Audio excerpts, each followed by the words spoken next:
I'm Christian Abbott. I'm Nathan Lavender. I'm Sean Abbott. And this is the Red Mist Podcast.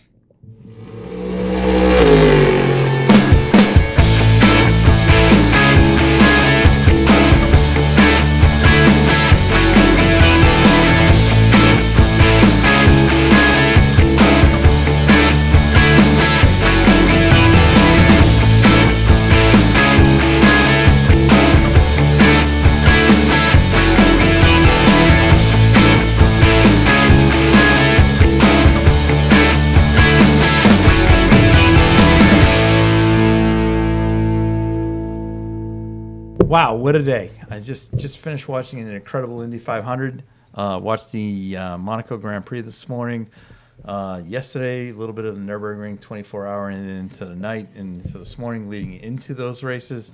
But incredible race weekend. We're recording this before the Coca-Cola 600, so can't really comment on that. But gents, where do we start? Can I just begin in F1? I told you so. Yes, I told you so. You can. Yeah. You can. You did predict that. Oh man. Well, my picks in the Indy 500. Nate did predict this. Yeah. Sorry if you weren't around this morning, but Nate did predict the finish. Yeah. Yeah. So well done. Well, do we begin by explaining our picks, or should we just kind of go through the? Let's just talk about the race. I mean, amazing. Well, I was just someone that just didn't fall for the Charles Leclerc hype. Yes. Look, you said that. Look, there's just look. I'm just here's the prologue for this. Charles Leclerc has just been snake bit at his own Grand Prix ever since he's tried doing it so bad. He's even wrecked in the Historics race. Yes. But that wasn't his fault. It wasn't his fault. So that brake failure was Yes. The Yeah, disc the disc exploded. yeah. okay. Regardless, he's just been snake bit time after time. Yeah. When even in his time when he was with Sauber, Yeah. I don't think it was Yep. Alfa Romeo at that time. Alpha but Tower. Alfa Romeo. Alfa Romeo. Sorry, Yeah. Sorry, my bad. That was Minardi. And then he pile drove at Toro Rosso. Yeah. And then he did it his first year in Ferrari in 2019. Right. But that was, I forget what happened in qualifying because he ended up starting in the back of the grid anyway. So he had to make passes and he was being aggressive anyways to try and get forward. And unfortunately, you crash. Yeah.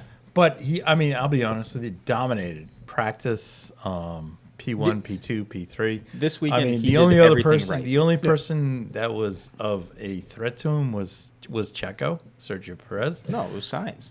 No, Sainz. Checo had a fast session, I think, in there. No, but Carlos was finished second in qualifying. Yeah. I mean, he's a quick driver. Actually, you know what? Let me rephrase it. Second, third, and fourth were all within a tenth of each other. Right. Yeah. So it really was a toss-up. But It was Leclerc a toss-up, was yeah. ahead of all of them. I just thought and had it in the bag that weekend. I thought he was the class of the field. You guys are hypnotized, aren't you? Yeah, no, look, sink the hook and put it in my, lip and, take it out. But I really thought, good on him. I thought it was going to be his weekend. He didn't crash in qualifying. He No. didn't ruin any of No, the car. it was looking perfect. And It then was all it looking took perfect. was a Ferrari strategy to blow Yeah. it. And you know what? I thought it might have been just the rain. That might have just been, Charles Leclerc just slipped, overcorrected, something silly. No. Something No. stupid But no. into But- Sandavote or something. Yeah. Yeah, right. Yeah, or right. into the chicane at the bottom of the tunnel, Yeah. the swimming pool or something. Yeah, but he didn't. He was flawless. And yet, He's just Ferrari. on Ferrari. Yeah. Ferrari. Yeah, F as in Ferrari. Oh my Master God. plan. Yeah, Master Plan or Charles Plan F F as in, yeah, up. fun. Seriously, can they screw it for both of their drivers? They tried. They did. And My geez. God. Well, you know what got me was all of a sudden, I guess I'm fast forwarding to the race a Yeah, little bit, but go I mean, ahead. my thing is I'm not a huge fan of the double stacking to begin Right, with. yeah, to I begin agree. with, I agree. And even Mercedes when they had Valtteri Bottas. Yeah, they would do the and same. Lewis They would Hamilton. do the same. They mastered it. They mastered it. They did it perfect. They do, but if you have the case in point, like last year, they didn't double stack Bottas and Hamilton, but they had that real gun issue where the nut got stuck on Bottas's front right. I mean, double stacking I don't like, and I that's the one thing I don't like about Formula One pit stops is this whole they don't have individual pit stalls. No, they should. And they should. I think that adds a really nice element that other motorsports don't have, is because you have this. It doesn't make it fair. But I wouldn't exactly say that. I would say you just have two ideas of strategies you put on two different cars. Well, like if I'm for starters, right, if I'm a team principal, I would have one car on. Okay, let's just say the tires are soft, medium, hard. I would have one driver on hard, and then the other maybe on soft or medium. Kind of see that strategy throughout. But Nate, the whole thing is, in this situation today, you had Leclerc who pit first. To come off the wets to go on the intermediates. Right. And then, they realized, oh, no, we did something potentially wrong. And, we pitted Carlos first. Instead of letting Charles go around one more time on the intermediates, because it's still, it was dicey. It was questionable whether intermediates were the best. But you pitted him, and then he double stacked. And it was like, had you guys let him go around one more time, it would have been I think it would have been Leclerc's race to win. Well, and the other part that really shot themselves in the foot, Ferrari being I think they waited too long, just flat out. They were playing it cautious. Well, Sergio Perez already pitted. Yeah, I agree. Already pitted, and okay, you made your bet. And Ferrari, they didn't react fast enough. Right. They didn't. Well, actually, it got into chaos because what happened was enough of the back of the field started to pit that it started getting creeping close to the front field, because at the time when the back half pitted, right, the front half was basically just planning to hop right onto dries. Right. But because you've basically now forced your hand into going on to intermediates, you had to switch. So then at that point, you're scrambling to make a decision, and then that's the thing. It's like, okay, so say Leclerc waits into the lap. Well, at the crossover point, he would have been screwed. Yeah, Regardless, Ferrari botched it because they weren't the first to pit. I mean, they didn't force Red Bull to do anything. They clearly had the fastest. They whatever. Red Bull and Ferrari had the fastest two cars. It didn't matter what it was. Red Bull. It was Ferrari, Red Bull, Ferrari, Red Bull. Mm-hmm. It didn't matter. But the thing was, you got to get you want to get your boy Leclerc back into the championship hunt, and you can't be making strategy mistakes like that. No, it's just brutal. Brutal, and it really cost him in the biggest stage. Yeah, because it's Monaco. Yeah, right. But Monaco and Monza are their two biggest races this year. And I'd add Imola. It's Italian track. Right. From a Ferrari perspective. Right. That's good. And Ferrari was fast here and stuff like that. Right. But it's like, wow. It's like, how can you do that? I mean, it worked out great for Red Bull. I mean, people go, well, Checo won, but I mean, you know what? Checo deserved the win. Checo was the second fastest car all weekend. Even Max will say that. Yeah. I mean, he knows that. But you know what? In the end, great for Checo, great for Red Bull. But you know what? Props to Max. He finished third, and he increased his points lead. And I mean, if anyone watched the end of the race, I mean, just the irritation from Leclerc at the Ferrari pit wall was just. It was just over the top. Yeah, and I don't blame anything about it. But even from Carlos too, you could see. Yeah, Carlos between both drivers, they didn't make a mistake at all the entire weekend. They did a great job. And then all that it takes is the pit wall to just screw them. And that's I think that is a Ferrari's Achilles heel. Yeah, they have two great drivers, capable of being 1 and 2 with the folks at Red Bull, and it was just like, you guys on the wall are just morons. Yeah, I mean, I hate flat out. No, it's true, because the circus is back. The circus is back. Yeah. F1. What's that? What's that Instagram account? F1 memes. Yeah. I mean, I saw it. I think it was whichever. Spinella. Yeah. I mean, Jesus, God Almighty, God, you guys like brutal. Yeah, and it's funny because after 2 races early in the year, we were like, oh well, how is Ferrari going to botch it? Yeah. Here you go. All right. And So. Nate brought up a great point. Nate goes, you know what? What teams have been there over the last? Last 2 or 3 years, at least minimum. It might be longer, but I mean, you're right, Nate. Both Mercedes and Red Bull have been in those positions, and it was just Ferrari's turn. Yeah, and you know what? Ferrari is incapable of like doing anything on that stage. Right, because it was just set up that way. It felt like that was the trend. The top team, when they go to Monaco, they just feel this extra pressure that they're leading the points, drivers and constructors. All of a sudden, you have this added pressure at the biggest stage. Right. And because there was a few scenarios.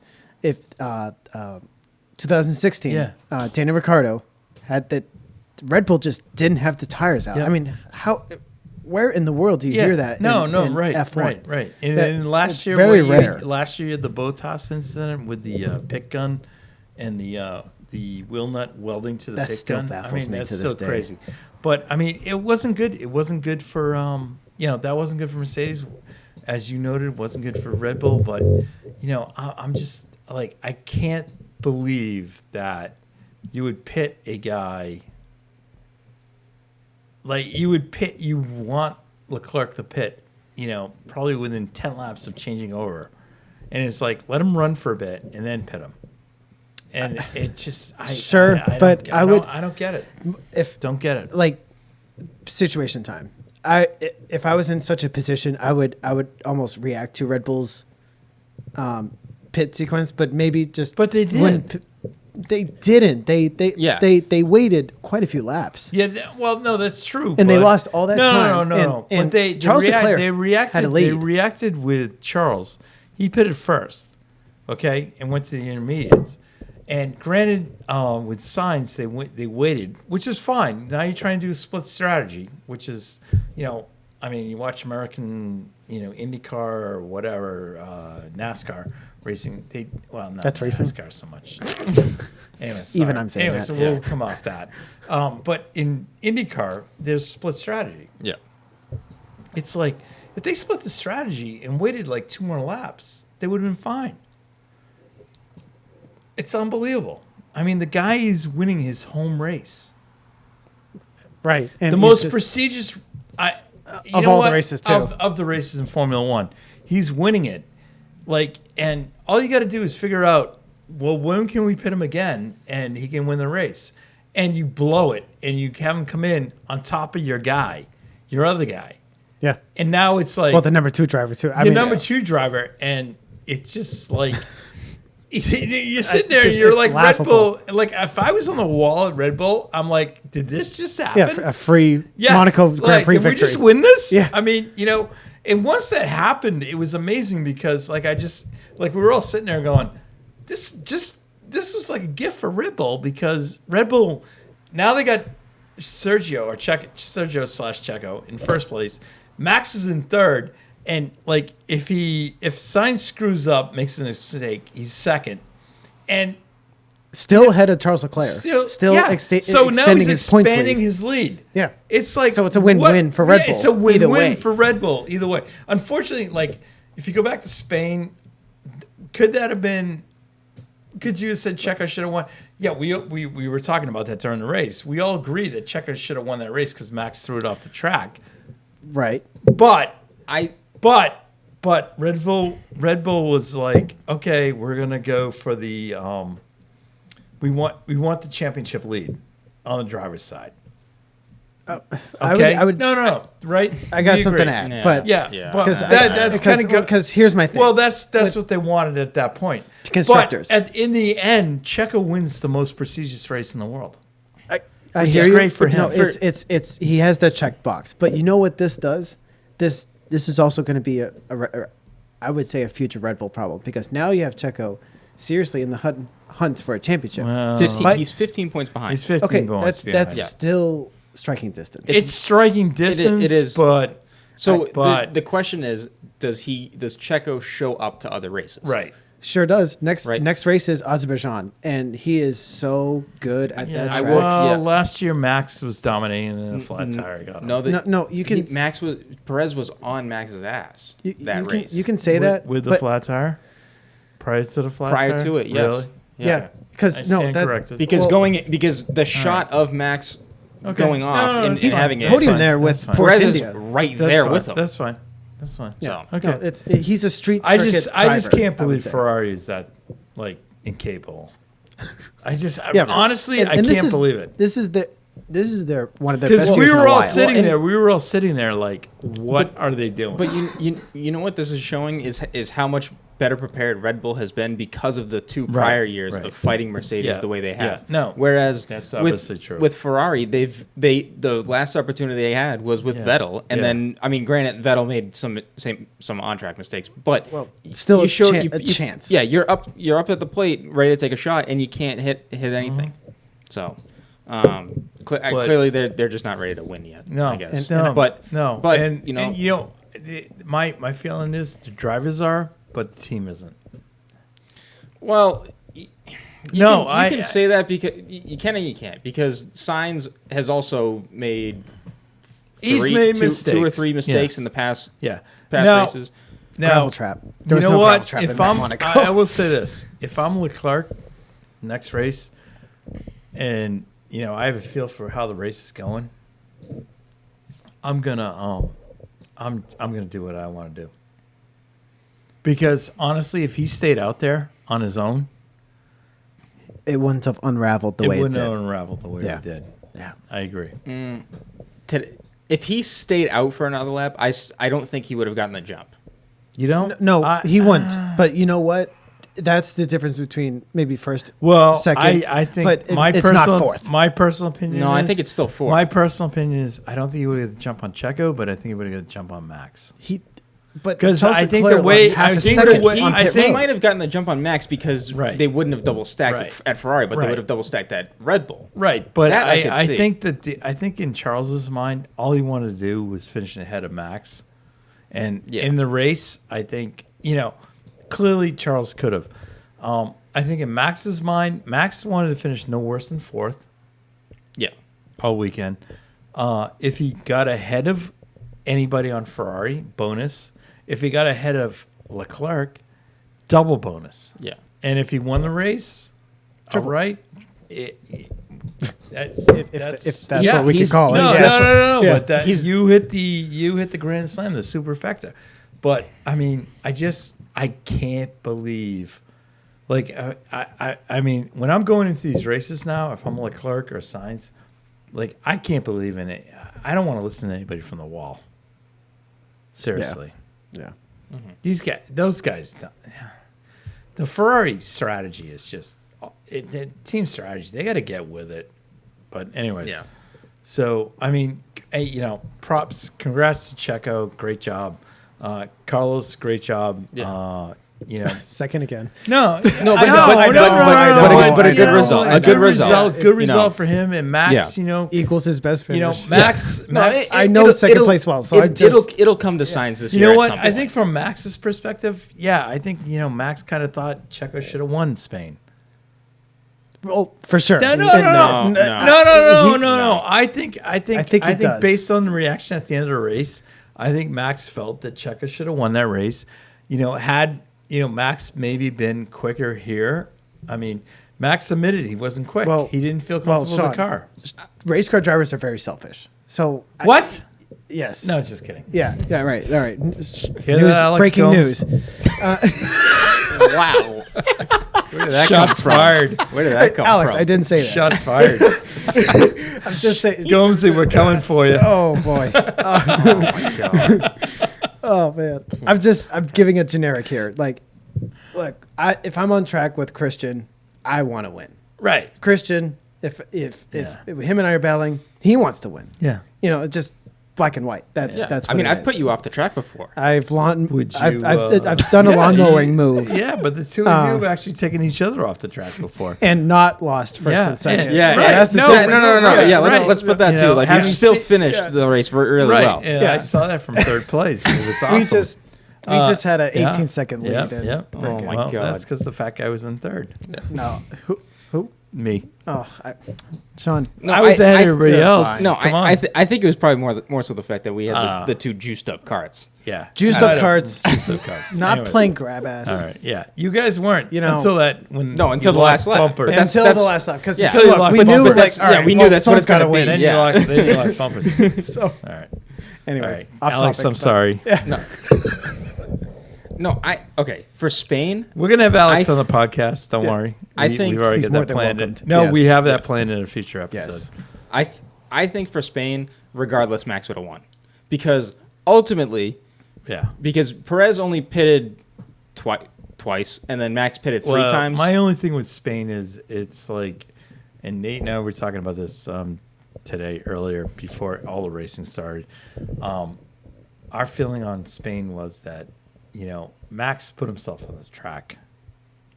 No, I agree. It was his mistake. I agree. Right. Driver error. And for them to ask Checo to pull over, I thought was a bit much. It is. Yes. It is a No, bit below the belt. I agree. Because I honestly, Checo didn't make a mistake. Checo put himself in a great spot all weekend. Yes. And that's just it. You know what? It doesn't matter. Anyways, end of the day, great for Checo to win Super today. happy. Super happy for him. Good for Max. I really, if I'm Charles, I have to sit there and go to Ferrari. It's like, what is going on here? He's having a strong drink the next tonight. race you have to win. It's not. But it's not up to or- him. or you it's have a not up to strong him. result. Yeah, you Podium. can't. You At can't. least a podium. It's like the folks on the wall. They'll get a podium, they'll get a podium, but you need to show up, and you can't blow the strategy. you can't build a strategy, and you can't. It's And- not. and It's I not will- Charles's I will fault. say, or Carlos's Actually, fault. Yep. You know what might end up being a good battle in the future if the teams figure it out is McLaren versus Red Bull, because with When they Lando's get rid of Daniel Ricciardo. with Lando's mindset today Yeah. Oh yeah. of how to push that thing, Yeah, but and, you know and what? challenging them is exactly what Max Yeah, is doing before. that's what Max does, right? Essentially, what are you doing? Just But be proactive you know and what? go for it. I hate to say it, but I think the guys like maybe Charles and Carlos needed to take that same approach now going forward. And you know what? The two of them tonight at the Tip Top Bar in Monaco, maybe they should sit there and go, you know what? We gotta, maybe we need to push our strategists. I mean, hands down. I mean, no, that's what I happened just, today. I'm really disappointed with the, I felt bad because I like both drivers. I like, outside of two Mercedes drivers, I like for everybody in the field. You like Nicholas Latifi? You like and, Lance Stroll? No, they. All right. yeah. What happened All on the right. formation lap, Christian? Did they both go off? I think the Canadians didn't know how to Team drive in the wet. Canada. Oh, It's not ice, so Canada. they No, obviously struggled. So Yeah. because No, they're but not good at with playing no, with hockey. no well, grip, it's- they should know how to Yeah, handle they it. should know how to ice Well, race. they were ice skating. They should know Yeah. how to ice race. Anyways, Well, hoots on. But yeah, I'm gonna be like, I don't know. You know what? Props to the Red Bull guys, and Lando, hell, like 2 more laps, he would One win more by lap. Russell. One more lap, lap. He will was even 2 Russell. tenths behind. Yes. We couldn't believe George it at the Russell. finish. and that, we all looked at looked, each other. We looked down. I mean, granted, think we weren't really like focusing on it, and then all of a sudden Nate saw it on the TV, and he was like, "Oh!" And we're like, "What?" He goes, "He almost got him." I'm like, "What?" And he goes, "Yeah, Russell, Norris almost got Russell." I'm like, "Wow." well, because I was a little skeptical when I was checking in on that, because he at the time that I checked in, he took whatever gap it was that he pitted or whatever he had before he pitted. He got it back to that. I was like, oh, okay. But I didn't. To be fair, I didn't think he had enough laps to really like close it down that much. Me neither. But that was great. And then I saw his Instagram post saying like, wow, imagine if I was 100% this weekend. Yeah. Well, and you know what I'd also add to that? Imagine if he was on soft tires. Because he That's- went out on mediums. You know what? That's a So- really good point, Nate. Yeah, I don't know I why they wonder. didn't. Yeah, Unless because you know what? Unless they didn't have softs.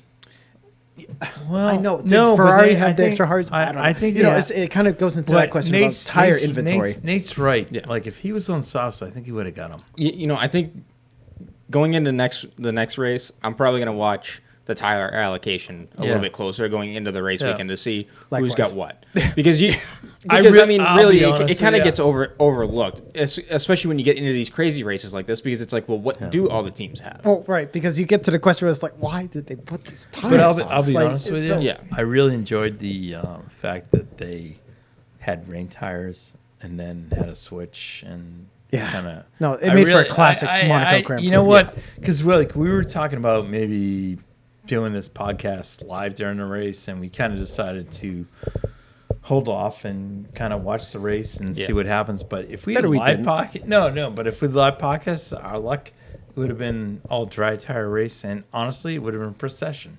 Yeah. But- No, I mean, at one I'm glad we point, sponged everything up. Yeah, I was thinking about that halfway through the race, Yeah. but there was a point where the race got kind of Yeah. dull, and you were just in between pit Yeah. stops, and we were just kind of sitting there, like, well, you know, I thought it was Well, kind of let's go see what around, happens. whatever. And Yeah. then, but then for us to like live podcast, like, well, we got to fill it with something. I mean, it's seriously like if the race turned out to, like, if we were podcasting during the race and that happened, it would have been wild. Yeah, But I mean, People's ears would have been bleeding. whoa, Well, especially on the formation lap, because I was just like, oh, Canada. Like, and so- yeah. And, all right, so let's get into that crap. All right, Yeah. so Please, yeah. we decided to start the race watching the Sky podcast, Sky Race on ESPN. On ESPN. All right, and like, can Here I comes Lewis Hamilton. Yeah, exactly. Like Right. it's the Lewis fan club over Yeah. there. It's like I don't know what they're doing. Blah blah blah.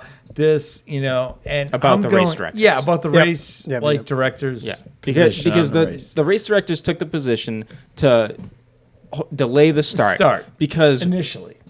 in what was happening was that, yes, there wasn't a raindrop in the sky, really. Like, it was kind of, or there was a couple, but it wasn't really downpouring. But then in 5 minutes,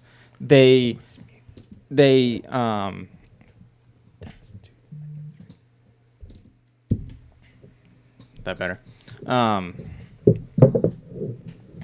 So at the start of the race, before the race, they decided to delay the start because what they could see on the radar was rain and downpour rain coming. So, Right. and it's not like the whole time that before the downpour even comes, all the broadcasters are like, well, like, why are we have extreme wet tires and we should be able to go racing in That's wet all weather well racing. good. That's fine, but and they're calling him like he doesn't know what he's doing and stuff like that. I'm like, you saw how wet it was at the beginning. You couldn't even put a boat out there. But his background was, I believe, WEC, being a race director there. Yes. Yeah. So Right. he's So not he has an multiple idiot. hours of race Right. directing. He's not an idiot when it comes to how to officiate and safely go on. Dad, he was a race director for the WEC, right? Yeah. So he. Sean Abbott. Oh, Yeah. Sorry, yeah, my dad. Pops.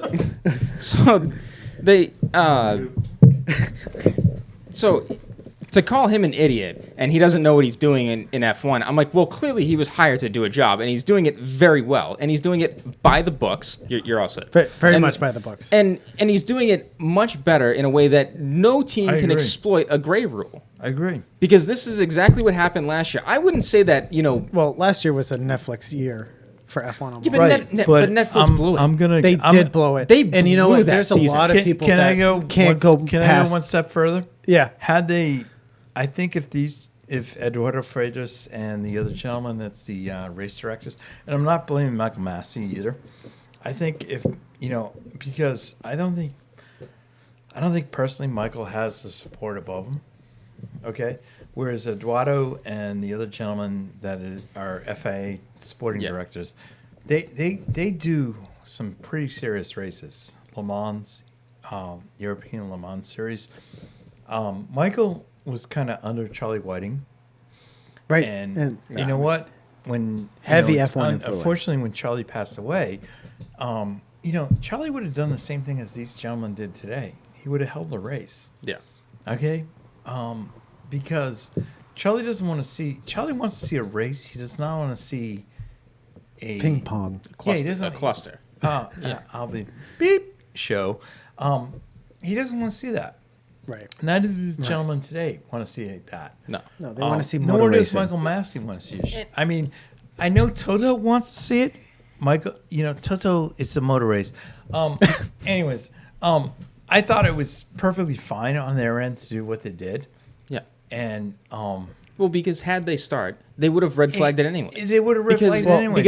And you would have 20 cars going off in turn one. I know all the Yes. drivers Yeah. are like, oh, let's get going. Okay, fine. So you're going along, and all of a sudden, boom, you come out of the tunnel, and it's a downpour. Yeah. Next thing we know, we got like 12 cars stacked in the lower chicane, the and that would have been off-road. a The tough low- braking zone. Yeah, I mean, the you know lower what? section of the track next to the by the water. The water was bad. Was flooded. It was bad. Yeah. You It would was have been flooded. going off my anywhere God. there. And watching some of the track footage that we saw, like we're looking, and there was that sheen on the water. Yeah. On the track, that's not water. That was oil.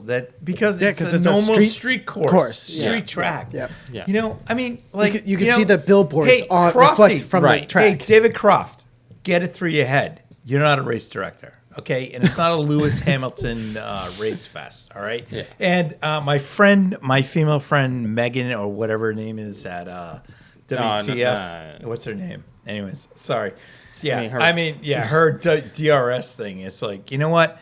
Guys, get over it, all right? If you have a crash fest at Monaco, it's not a race. No. And No, you know no, what? no, because that- I don't want to see anyone get hurt. No, You know what? neither. I want to see a race, and what I saw today love the was a sport. race. Yeah, it was a very, very great race for. Sorry. No, I it went was. on a rant. No, Yeah, this was sorry. this. Listen, that's. I'll eventually have a rant. Wait till we get to Indy 500. Indy 500. So. All right. I just find it. Oh no, never mind. All right. Well, anyway, so the Monaco Grand Prix. So when it comes to the Monaco Grand Prix, okay. There's already this issue of are the cars too big? Can you overtake? Right. I personally don't find too much of an issue with that. This is the perfect race for F1 drivers. This tests them the ability to overtake. Pierre Gasly put together some amazing passes when it came to the track going from wet to dry. Well, drying. Yeah. So that's what I pay attention to. Yeah. And like Pierre Gasly is one of my top favorite drivers. Yeah. I would say. You know what? Especially Fernando Alonso after today. All Yeah. right. Man. I feel bad. The new Minister of Defense. I feel bad. I feel You bad defended about. like a lion. The L plan. I feel bad. I feel bad for Pierre Gasly because, like yesterday, I think he hosed himself in practice in qualifying. Right. Had he qualified higher, he would have had a better finish. I mean, Fernando today, fantastic. I mean, if you're a Lewis Huge fan, I don't want to hear it from what you. are you? I don't Yeah, want to hear it from you because I thought Fernando did exactly what he should have done. See, I'm not a vegan we had either, talked so- about different strategies that was going on there. In terms of maybe Fernando backing Hamilton up into Ocon so he could pass him, and then, anyways, That's what I would have done. Because at There's that time Ocon got his.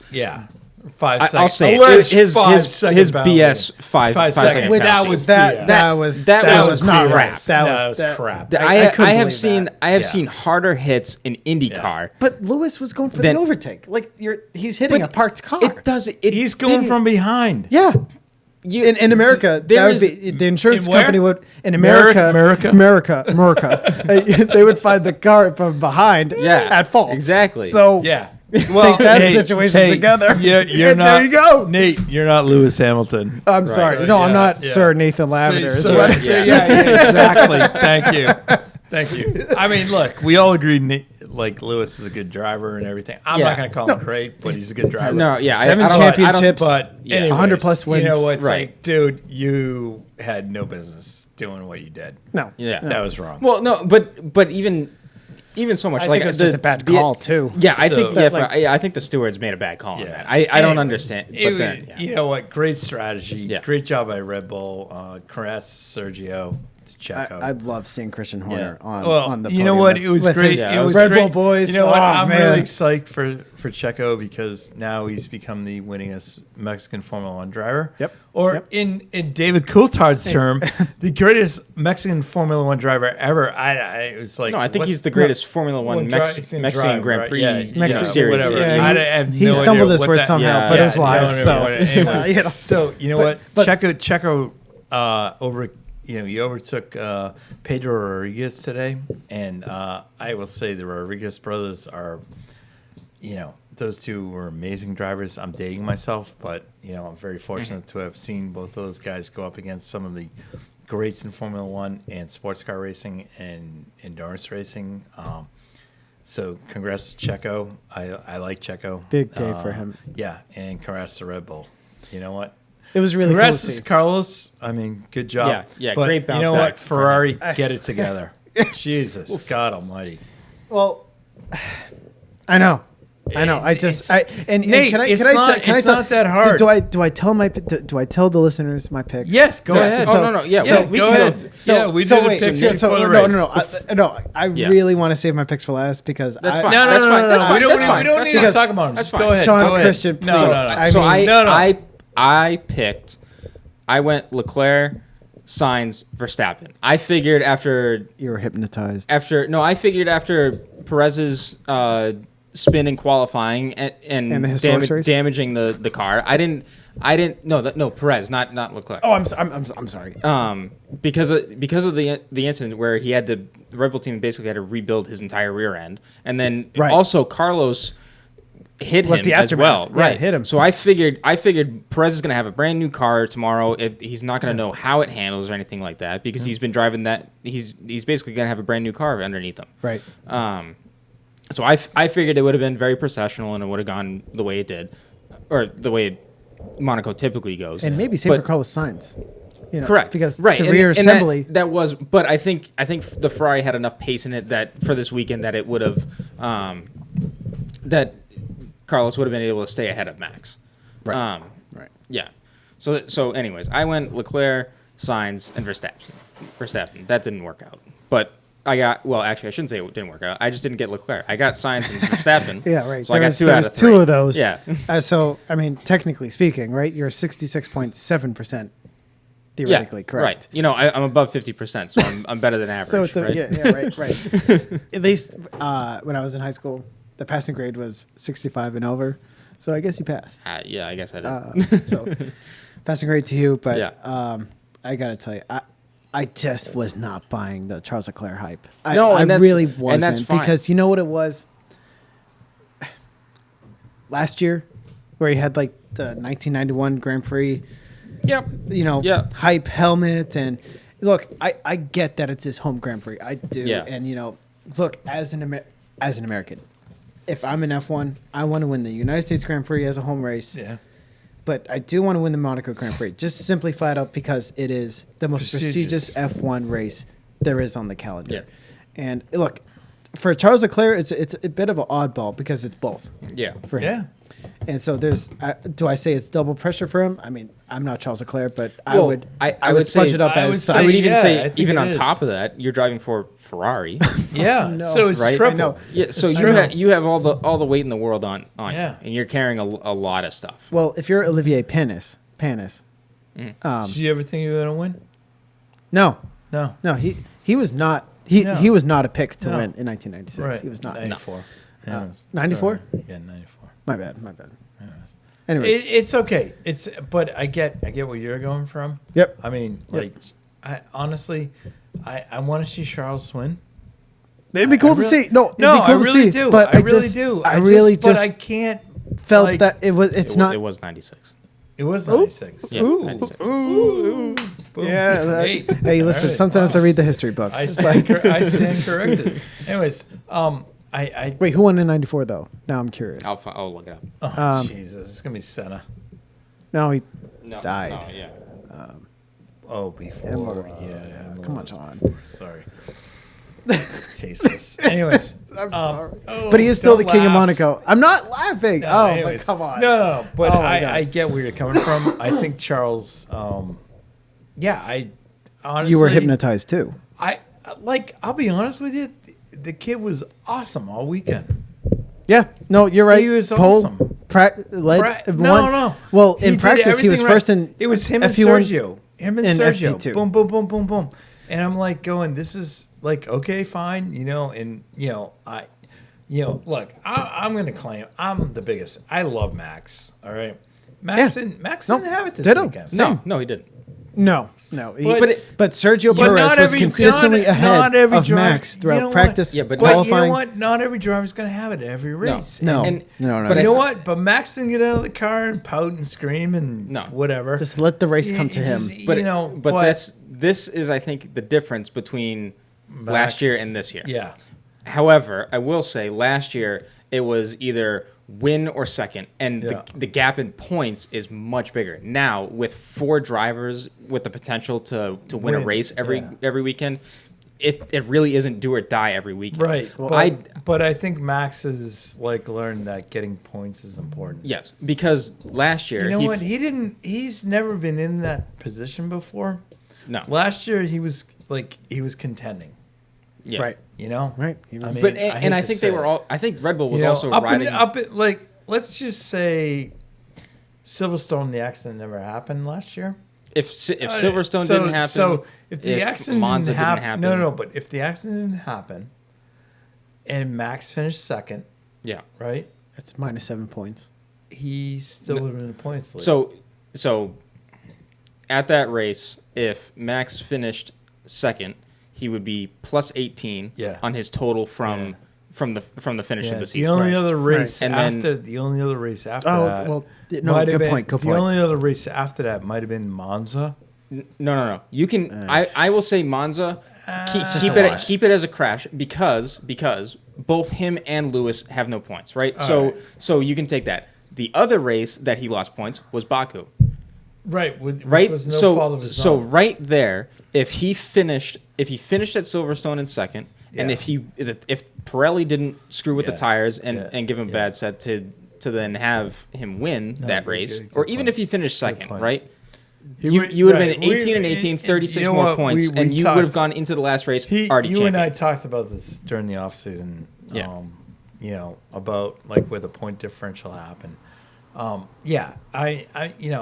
I'm not rooting against Lewis. I'm not doing anything.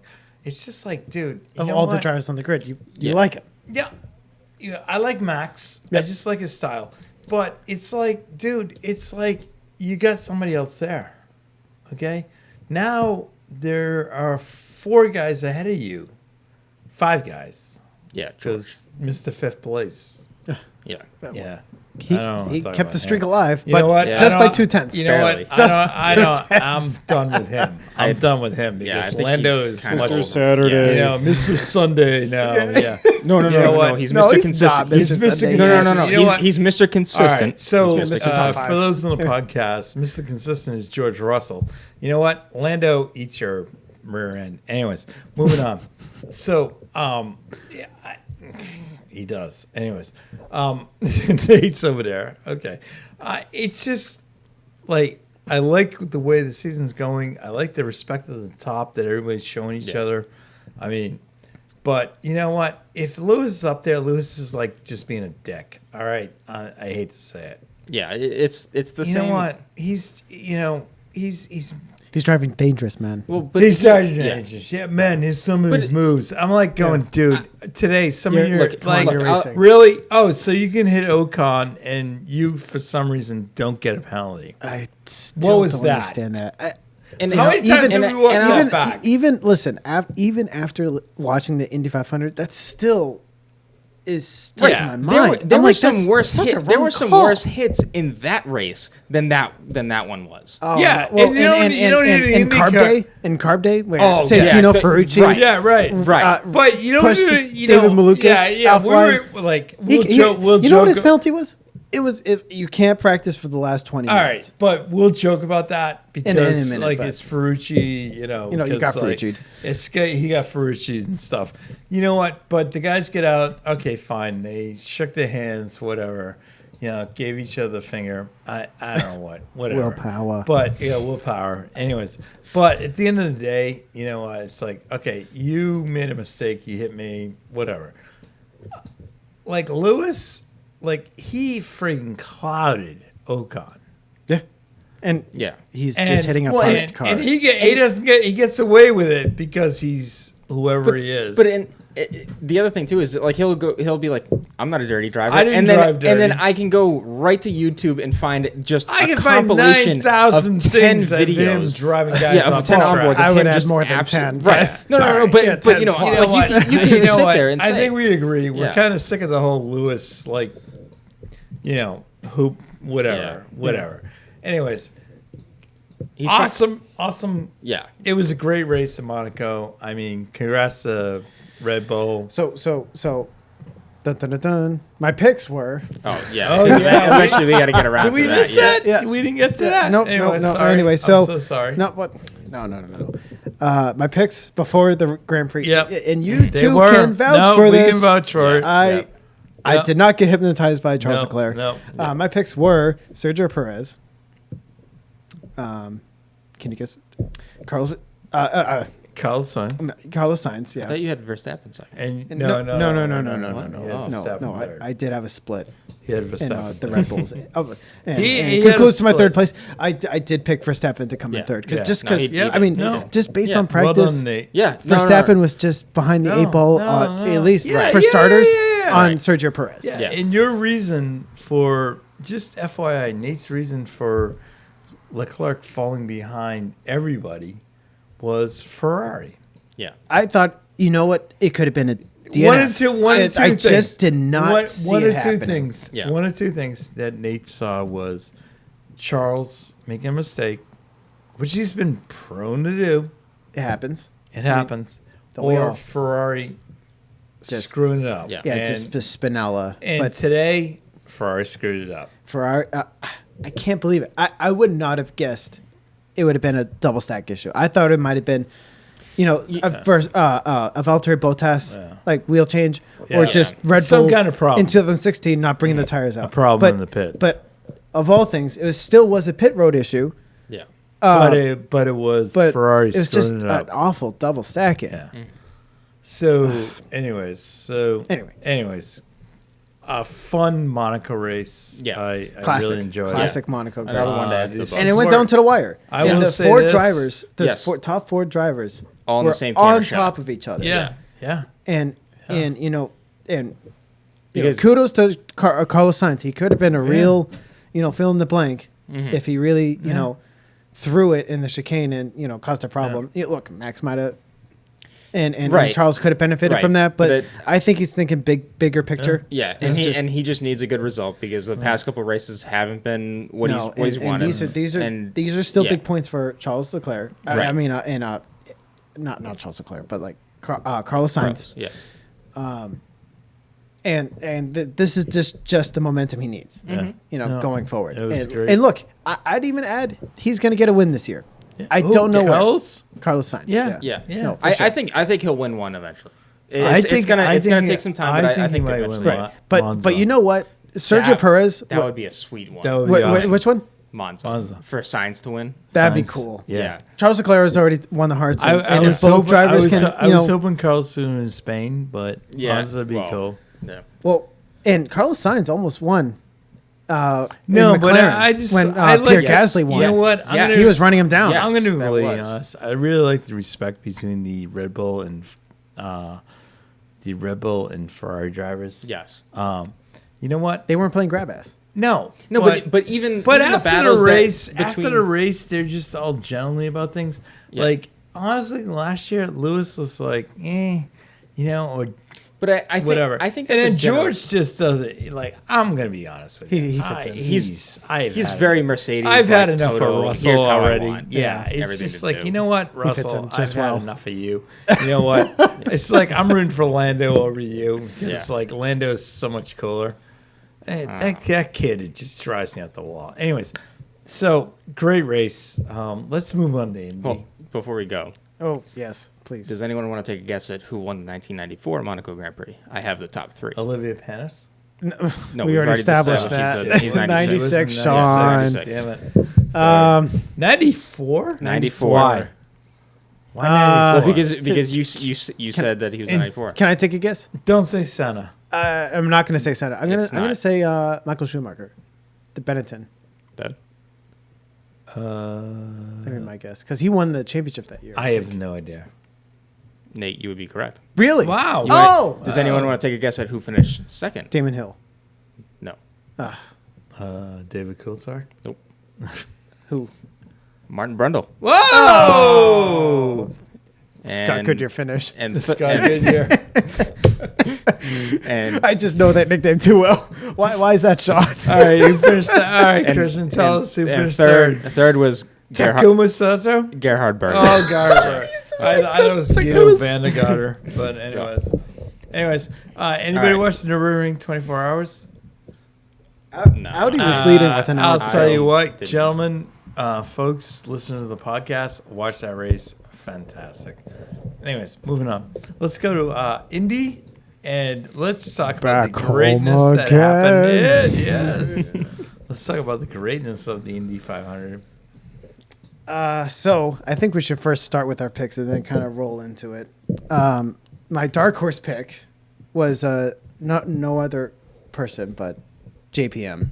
I really good thought pick. I Yeah. really Very good pick. thought Yeah. man, that McLaren is so ugly. The The- paint scheme the- on it. the first that was two, the yeah. that was the best looking one of the My three. Yeah. my dark horse pick was Takuma Sato. Yeah. Rick Ware Racing. I had That's a good pick. I had my dark horse was Marco Andretti. Now, Uh-huh. And just so everyone Nothing listening wrong. knows, we picked our top three who we thought Right. would win the race, and we all also kind of said that unlike F1, IndyCar is very unpredictable. So Yeah, we had dark Especially any of the your Indy 500. We had a dark horse pick. if any of your top three made it and won, that was good for us. But we also picked a dark horse, meaning Yeah. anyone who was pretty much in the back of the Yep. field, right? No. So Nate had Jimmy Johnson, Colton Herta. What was that last one? I don't know. You changed your picks like 5 times. No, I did not. David Malukas. No, I it was mean, not. I mean, at almost- this point, it almost was did, David Malukas. and then I was like, all right, no, final picks are.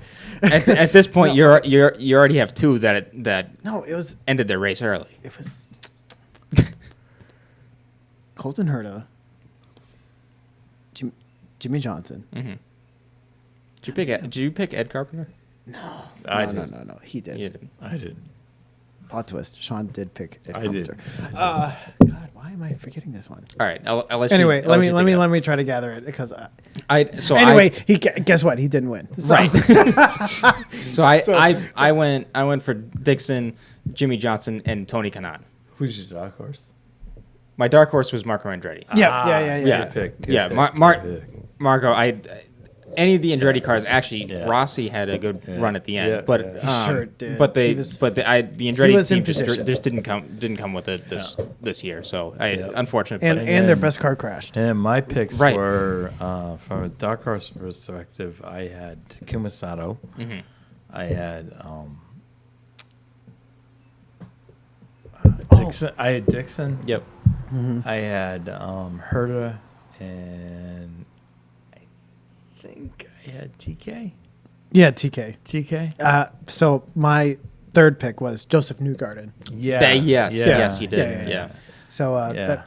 he was not a factor all race. No, Penske the was whole non-existent weekend. this Penske was week. non-existent. He was watching from the pagoda. I'll be honest with you, Penske was non-existent all month. No, No. and Scott McLaughlin crashed Yeah. too. Like Yeah, that yeah, yellow yeah, submarine. yeah, that was in the race today, Yeah. but I mean, honestly, they were just non-existent. And the whole Will weekend. Power was the highest running Penske Yeah. driver, and he was like Yeah. 12th or 10th.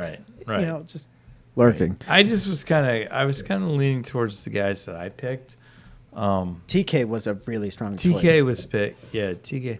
I can't believe I didn't wear his had shirt today. Scott Dixon. I think did I have Scott? Maybe that was my. And you know what's my unbelievable? I just same thing with like the Charles Leclerc hype. I was not falling for the Scott Dixon hype Right. because look, it's there's a weird.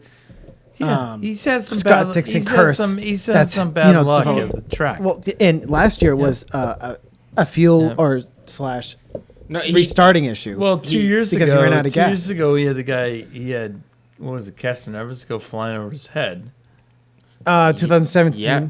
2017, where Sato won it for Andretti. Was that?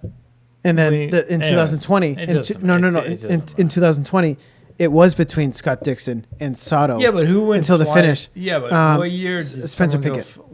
Spencer Pickett went over his head. No. But, Scott Castroneves?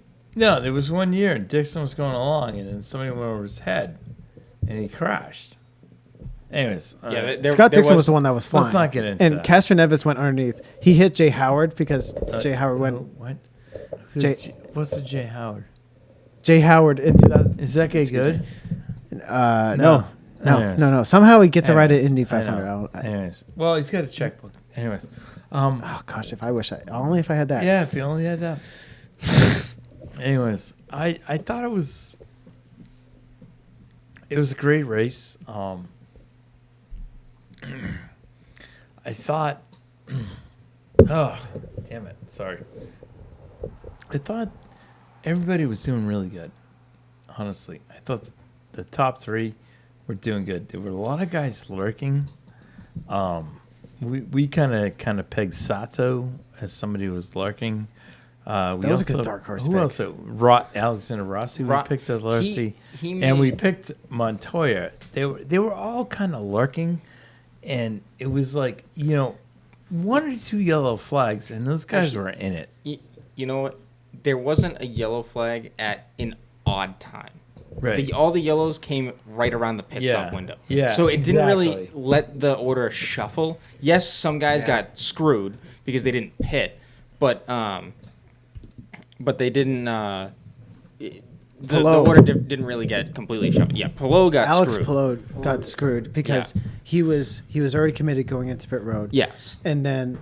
And the pits closed with like not even a second. He was before like 50 he was getting, feet before he, or 100 feet, whatever. And then that kind of dashed his chances after. Yeah, that. so he came in. He had to drive through the pits. He couldn't do anything, but still at pit speed, and then dropped back, and then came back around. But that ruined Indy. his race. Only at Indy. Yeah. And isn't it something?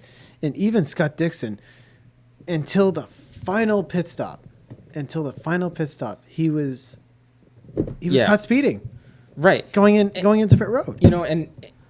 And having watched,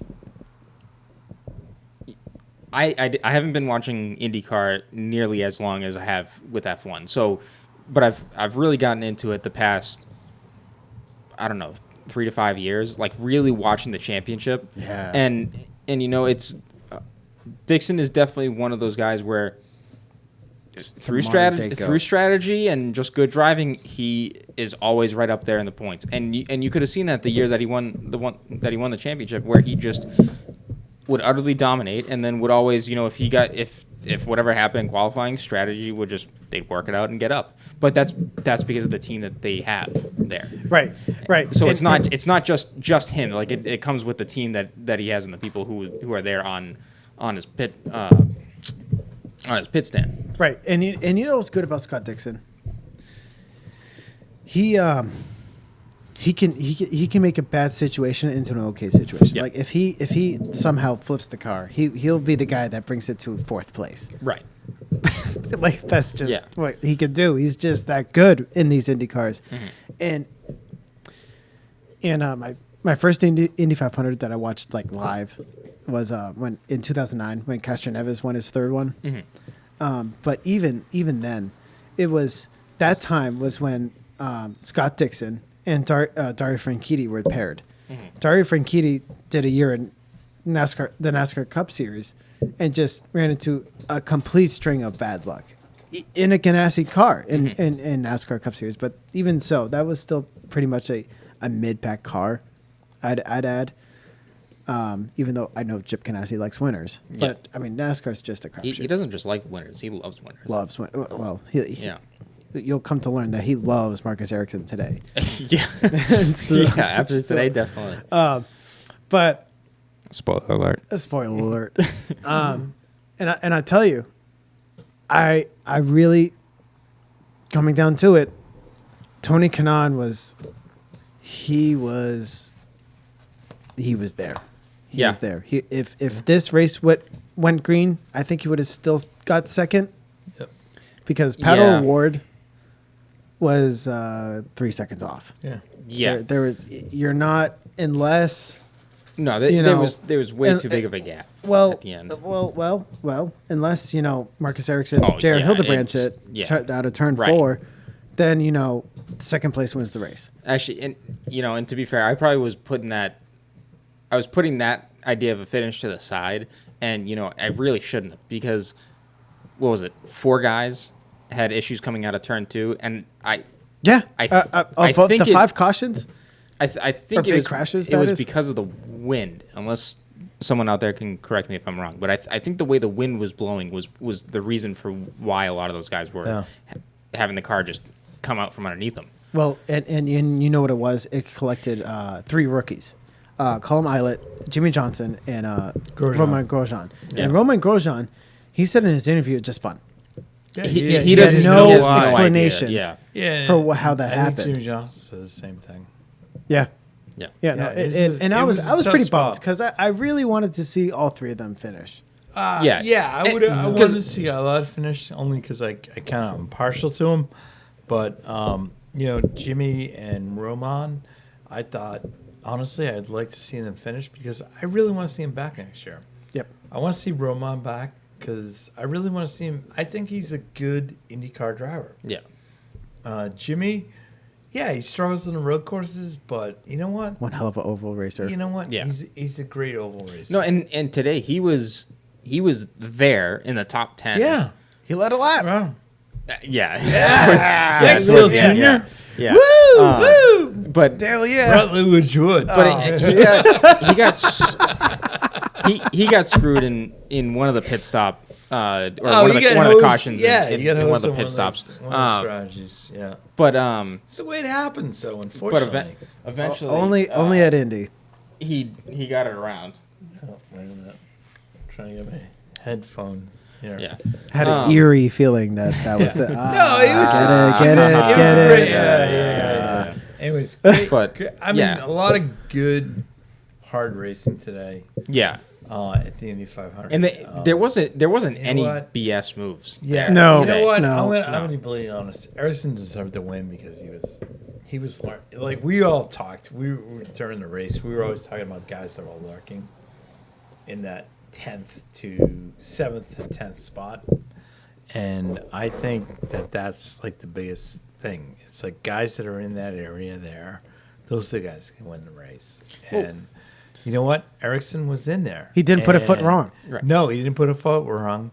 He sort of kind of worked from 7th to 10th. He moved himself up. And as certain situations in the race happened, he further moved himself up. Right. And come end of the race, he was there. Yeah.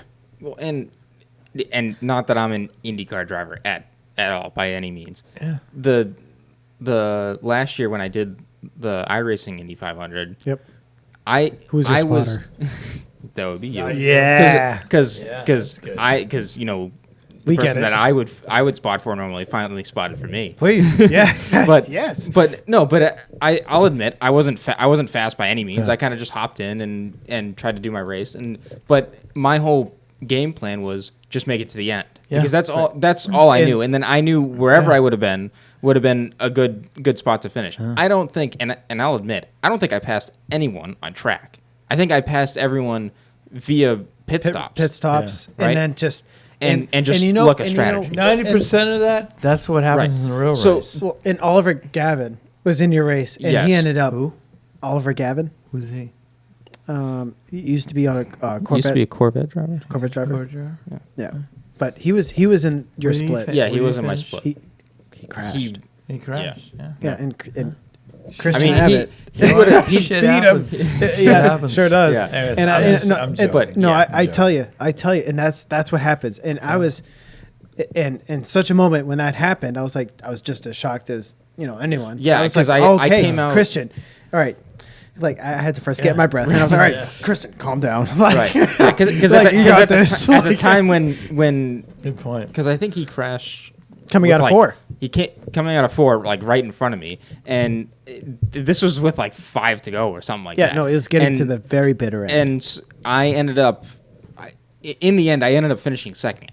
I was ecstatic. Yeah, no, that was a great result. Because the fact that I was even that close shocked me alone. Because all I was trying to do was just make it to the finish and just want to finish the race anyways. Because that was the first time that I had really attempted it, but I had spot for you, and you got second one time, and then I spotted for Mike Berg one year, and he got second as well. Yeah, so it's a trend going on. Not that yeah, exactly. Everyone's got second, you know.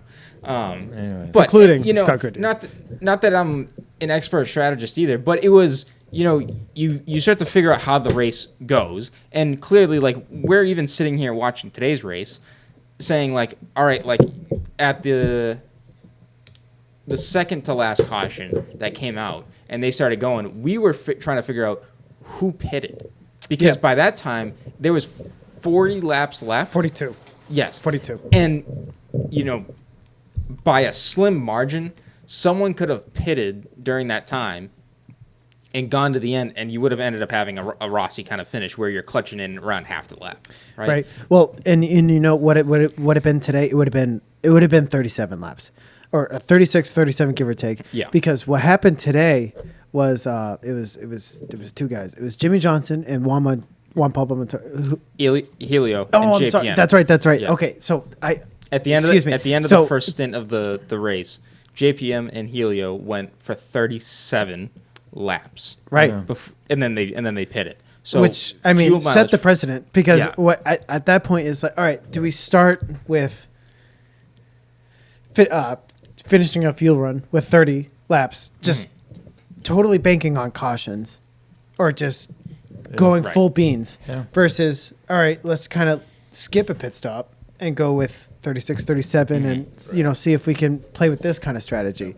And, you know, they tried it, and, you know, you kind of saw how some teams were thinking, and that's what you look for in the first round of pit stops. Okay, how does a team see this race fanning out? Well, and, you know, Helio finished 7th. Yeah. After starting 27th. Well, so he made really good progress for the race that he had today. Right. And both Schenck cars, Meyer Schenck cars, were consistently moving just together. Up together. Yeah. Right. And throughout, you know, the progression of the race. And it was just, you know, okay, all right, something's up their sleeve. They could be, you know, really making something happen here. Both Simon Pagenaud and Helio Castroneves were really making something happen, and Pagenaud was leading that charge. Yeah. And it was like, all right, what is what's Mike Schenck trying to do here? It just cracked me up, because I was like, okay, when it came to it at the end, you're like, all right, someone has something crazy up their sleeve, and little did I know it would be Marcus Ericsson, because, you know, looking back at it, it was going to be a Scott Dixon win if he got the last pit stop done. Yeah. And Marcus Ericsson would have came in a nice second place. Well, and don't get me wrong, second place does pay pretty well, at least $1 million. Right. So, you know what? Right. Dixon screwed it up. And this wasn't the team. No, this was a Scott Dixon speeding on pit road scenario. Yeah, and you know, out of my predictions from early in the race, for Dixon to make a mistake is really rare. So to say that he would have that he'd be the one to, you know, cost him and the team a victory is really kind of far out there. Granted, he, unlike a lot of drivers in the world, like, he'll admit to his mistake. I mean, you know, he's obviously going to defend, like, no, like I wasn't speeding, whatever. But, you know, at the same point, like, he definitely knows at the end of the day he pushed it, and every driver knows that too. Because even like you said, even with Max in Spain, I was just surprised. even this week, like, you could see Max was, okay, this is the best that I could do today. Whereas, and you know, you take it, move on, but that's the difference between the guys who are able to be up at the front and win races and potentially win championships, and then the drivers that, you know, get up there and then just completely just complain all the time about stuff and not getting their way, and, you know, that's where you see them fall a lot of the time. And going back to the Monaco Grand Prix, it cracked me up that Lance Stroll was really making a fuss about how he did make it a Q2. But, like, wasn't he expecting pole? Like, of all things? Well, Like, he is a pole sitter, so you Okay. you can't. He does have some right? Yeah. One pole. So does I know. so does Nico Hulkenberg. Yeah, I know. 2003 Brazilian Grand Prix. I think. No. 2013. I think it's the 2000. Wait, he was with Williams. Yeah, but it wasn't 2003. It was 2003. Something. No, or was it 2012? 2012. He was with Who? 23. Nico? 2000. No, 2020. 2003 is pretty late, actually. 2010. 2010. I'm sorry. Wow. 2010 Brazilian. I knew it was in the V8 era. Anyways. Of the Right. cars. Right. Anyways, we'll move on from our history. Here I am thinking that, and then Michael Schumacher probably got it because he was just. It was him and Rubens Barrichello finishing first and second every race. Schumacher got. I was watching the videos F1 was posting, and Schumacher got pole in 2012 or 13 in Monaco, but because of his I remember this. his five grid place penalty from the previous race for collision, whatever, he lost it. Which he probably would have added another victory to his total. Only if. Only if. So, overall, good Indy 500. Yep. That was Oh, exciting. I would agree. I would have never guessed Marcus Ericsson. Yeah, I was But, he was like- outside of my. But Dark like horse we said, area. But I'm like not we said surprised. towards the end of the race, the second half of Chip Ganassi, or like the lower half of Chip Ganassi, who we would have thought of remember we were talking came about that? through. Right. Yeah. And you know what's nuts too? Wow. That's well, Tony Kanaan, Sean, Yeah. you brought this up. Yep. Tony Kanaan is only doing one race this year. Yeah. And he finished third. Are you kidding me? Yeah. But I brought this up earlier. He is the most fit driver Yeah. Yeah. of all the 33 cars that Absolutely entered in agree. the 500. He is the most fit driver on I the grid. just found it odd that he was doing one race and he could finish where he did. I really did. I thought the rest of the pack there was no issues there. I thought all good. But I thought TK was definitely somebody who could kind of throw a spanner in the works. Right. And you know what? When that red flag came out, I really questioned that decision. Yeah, I'm not a big fan of that, But you know what? Anyways. I can't imagine what Pato O'Ward was thinking because he must have been really sweating. if I was him, I would have been pissed. Yeah. Yeah. Because I know they all love to say, well, it's just going to bunch the pack up. Yeah, but you don't know what the NASCAR thinking. You don't know what the reaction to the tires is to be going cold for. Yeah, there's this weird heat cycle you don't that know know would if happen. The tires are going to go cold for 3 minutes or what? I mean, what if Pato gets out there and he gets somewhat distracted? You don't know. It's like, Or the engine doesn't start, like Ed Carpenter. Yeah, Ed had a problem. Prior to that whole thing, like, what if Pato's out there and he's going along and all of a sudden, the motor just doesn't go, whatever. I just found it to be kind of I found it exciting. I feel bad for the guys. I'm not a big fan of those types of things. I thought that was very NASCAR contrived. I hate to say it. No, you're not wrong. You know what? In a lot of years prior to that, and when that happened, that was a yellow flag, and you would go around until potentially the green flag flew. Yeah. But it just felt very contrived and very NASCAR-ish, so I'm not a super fan of that. But anyways, moving on. Yeah, no, I mean, it had that feel of a green white checker, didn't it? Well, Yeah. and I mean, looking back at it all, it didn't change the result really at all. I mean, granted, probably some of the positions in the back, it probably shuffled up a little bit. I wasn't really paying too much attention there. As far as the top three. Yeah, as far as the top three, no, yeah, it didn't change a thing. Didn't change a thing. But I'll tell you, Marcus Ericsson really played it well. Yeah. Because he was breaking the draft, and when And when Pato O'Ward tried going around the outside, just Marcus Ericsson just stood on it going into turn one. I gotta say the weaving stuff. I don't do whatever you need to win. But it's not blocking. No, it's not blocking. But I'm not a fan of it. But then at the same point, you get into other series and you can't do it. So then I'm not trying to say like every series needs to conform to one rule set. But what's so wrong about it? No, but what's so wrong about it? But why in every other series are the stewards given penalties like in WEC for them when you do that stunt? Breaking the draft? No, like how much he was weaving back and forth. When you make the move to the right, yep. All right, you're only allowed one move in WEC. Okay. In IndyCar, he can come back to the left. He went back and forth like 3 times. So okay, but he didn't break any rules. The rule is you can't move in reaction to. No, we're fine. No.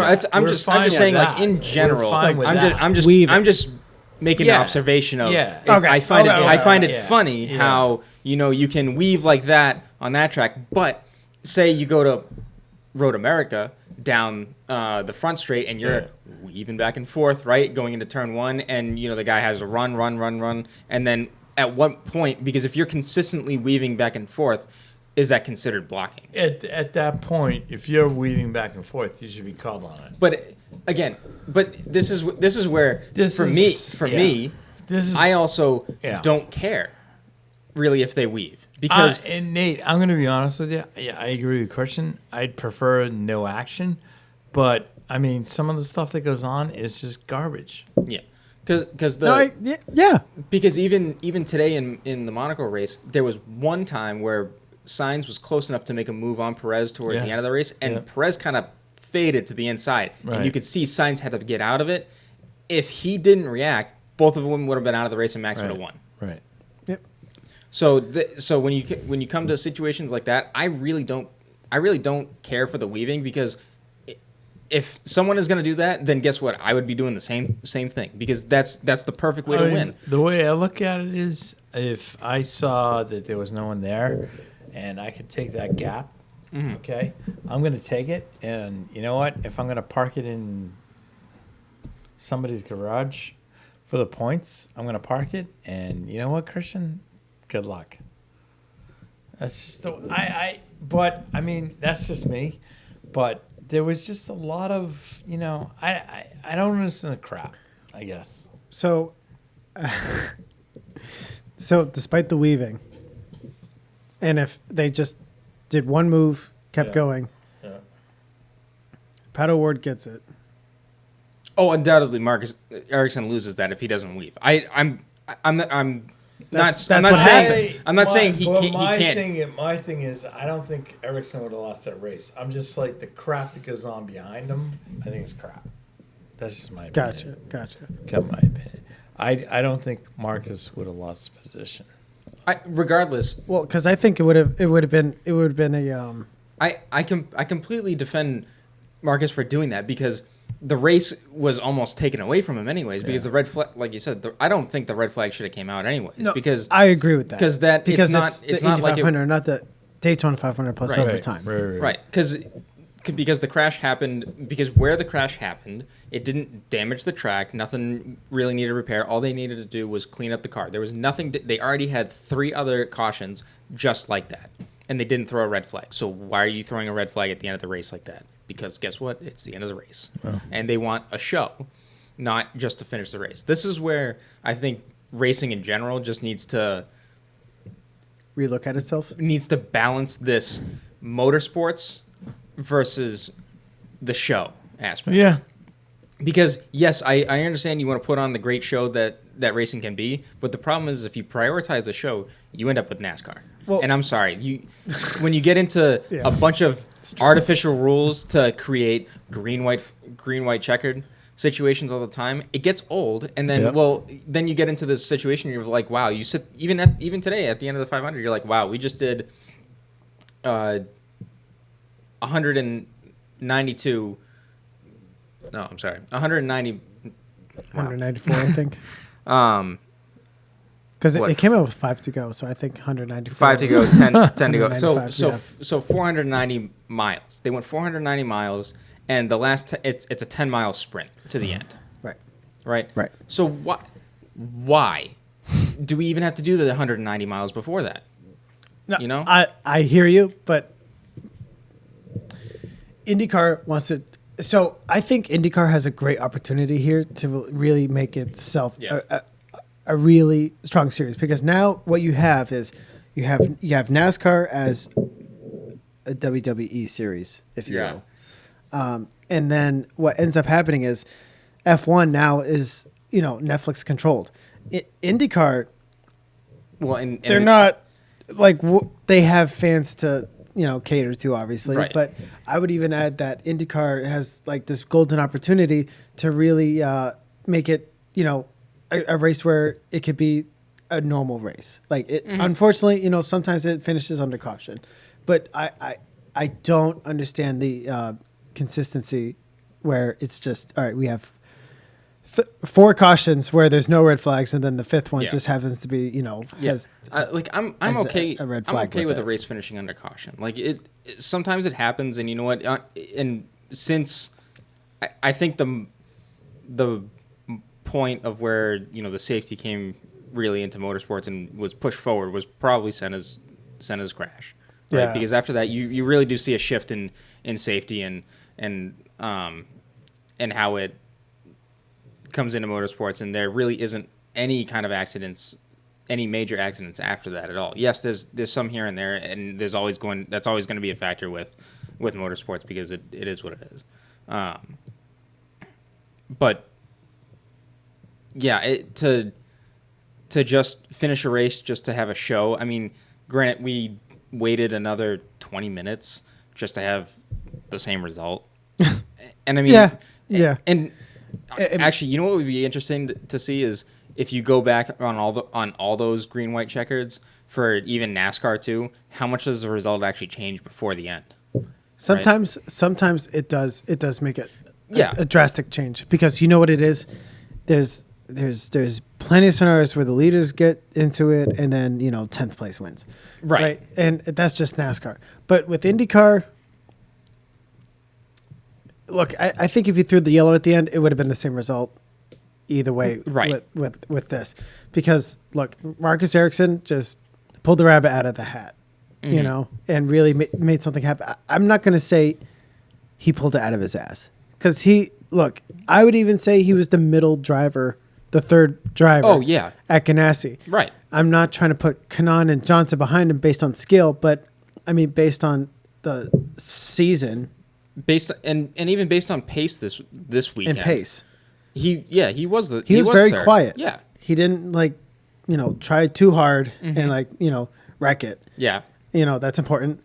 And then look, he capitalized on Scott Dixon's mistake and Alex Plough's mishap. He did what any other driver would do where they didn't have the pace of the weekend. He said, I'm going to do exactly what I know what I can do and let everyone else mess up. Right. And he let the race come to him. That's just it. Yeah. Because if you let the race come to you, it's more than likely that you're going to have a really good result. Yeah. Just keep it on the good stuff, bring it home. Let's see what the result is, And look, and more credit to Marcus Ericsson, because he had to really, fend off serious threats for victory. No, and that's the thing. Like the weaving, I'll let him have it, and I think it's totally fine.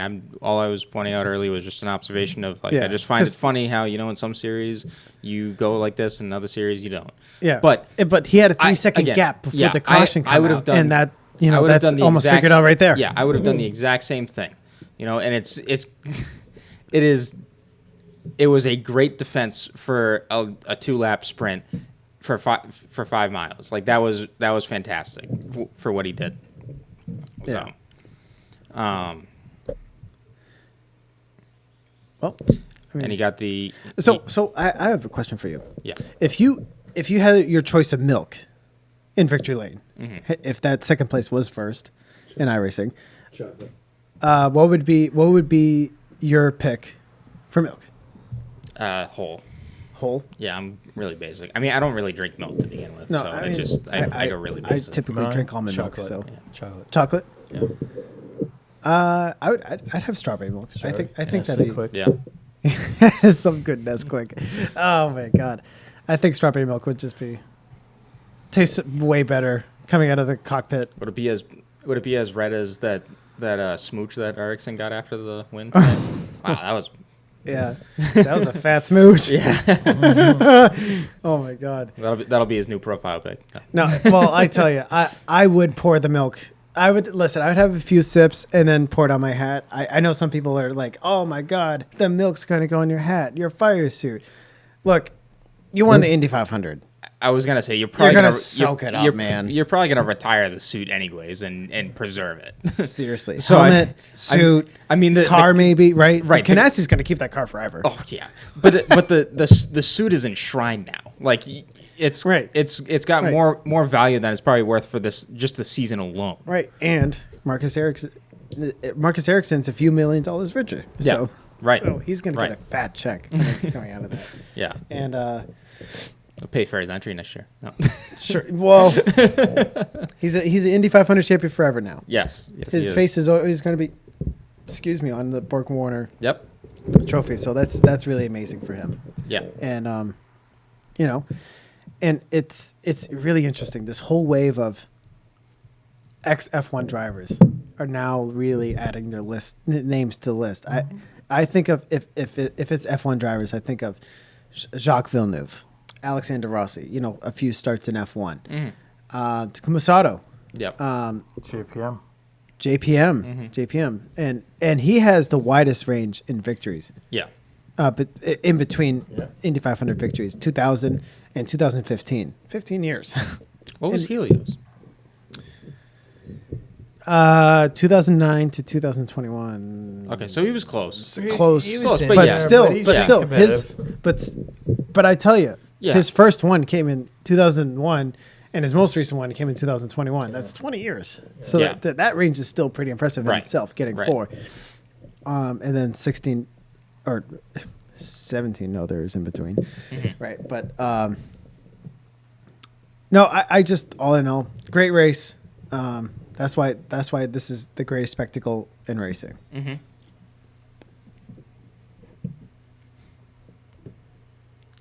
Anything else? No. No. No, it was great. No, it was a great day of racing, and Yeah.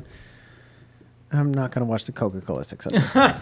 Yeah, well, we also got next the week, Celtics and I'll Heat watch the tonight, highlights. so See. game, Oh, come on, Game go seven. go Right. C's. Go C's. yeah. But, no, it was fun. Hopefully, when this comes out, It was they'll fun. have won and gone on to the NBA Finals. Yeah. But that could also come back to bite us in the butt. I'm a bit worn out. Yeah. Yeah. I had the. You know, I lost was $20 catching it on in Game Nürburgring 6. ring last night. And Yeah. it was like, wow, crazy stuff there. But it's good to have the band back. Yes, Yeah. Thanks for getting me here. of course. No, I love Awesome. coming out here. So. Truly was Oh, a great day. Oh, wait. nice punt. I'm having a Fine. truly. That's why. final note on this podcast. Red Mist Racing will be doing 6 hours of New England. Breaking news. Breaking news. So track We're record. gonna do this. New We're going track to do. record. We're going to do I will the. not be doing it, but We're- the younger groups will. Yeah. We're We're going to I be tried doing- influencing Sean to do it, Yeah. I tried. Um, but I will be running in. I'm out of They- my element so right so now. we're doing the endurance karting 6 hours in New England up at Club Motorsports in Tamworth, New Hampshire. What's that in 3 weeks? It's going to be June 18th. So 18th. yeah, That's close Saturday. enough. Yeah. Yep. And next week, next week is race 2 Red Mist is of back in NHKA. action. NHKA. Yes. So we'll try and get together that. So back but at Canaan. for the 6 hour race, it's going to be me, Nate, Yep. Yours Al- truly.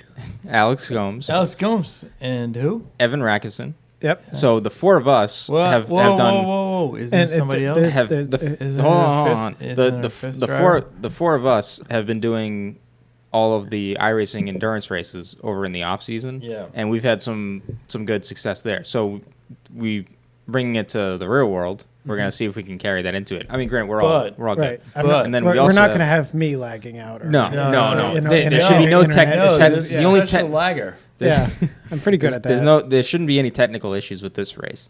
And then our fifth driver is going to be Charlie Hosey. Hey, yes, sir. Hey, yeah. So the guys from the Formula Hooligans podcast. Yeah. Oh, yeah. So we'll get both of them, and we'll. I don't know. Maybe who knows? Maybe we'll be having live commentary along the side. Anyways, just kidding. Yeah. Well, I'll tell you, there would be 4 other drivers just kind of watching, twiddling their thumbs. Should be fun. Yeah. That'll be a fun event. Hopefully next weekend goes as well as the last weekend does. I heard. Wow, it's a big rumor. I heard that we might be going reverse direction of what we did last week, but still the short course. And you want to hear something? How that's gonna work. You want to hear something? Anyways. Alex Gomes brought up a real issue that could bring up where the start-finish line is. That is where that's within the braking zone. Are we talking Canaan going the other way? Yeah, wait a minute. Were you talking Canaan or Club Motorsports? Canaan. Yeah. Sorry. So for the rumor is, so for race 1 we did clockwise direction of the short course, right? And so now the rumor is that we're going to go counterclockwise on that same configuration. So what? Everyone's reaction. Good luck. So then going across the start-finish line is where the pit wall or for pit exit is. So there's a break in the wall in the pits there. Now going the clockwise direction, no issue, fine. However, going counterclockwise, that becomes a safety hazard. So again, just a rumor. I really don't think it'll happen. I think we'll end up running the same direction, or the other alternative is we run instead of I'm going to call it the way they say it's the left half, because when you stand in the pits, it's to your left, but it's the east side of the course. But then the other way that I think they could do this is that they could go and do the right half or the west course. Right. So, I mean, this is going to sound a little silly, but isn't the obvious solution to move the finish line, start-finish line? Yeah, you could, and then you wouldn't. Yeah, do a kind of. You wouldn't have to worry about do a Mid-Ohio setup. Oh. Right. Yeah. Or like just road course. Just start just have a different. Yeah. Because you could start the race. Yeah. No. Just have the start. No. But see, if they do the start finish line at somewhere else, then they have to move all the stuff over there, and I don't know if they're gonna if the NHKA guys want to set up everything else. We'll have to see. I can't wait to watch the YouTube videos. Right. Yeah. We'll find out. We got a week's time to see, and again, this is just all rumors and speculation. Right. So we'll see. But we're gonna go into the next race. I think we're a little bit better prepared. I don't know how the luck will fall, but we'll see. With every race, you gotta have a little bit of luck. All right. So I think this is it for this podcast. Great day of racing on this Memorial Day weekend, and America.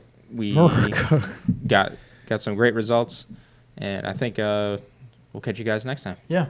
Yeah. Thank you all for listening. So thanks again. Cheers.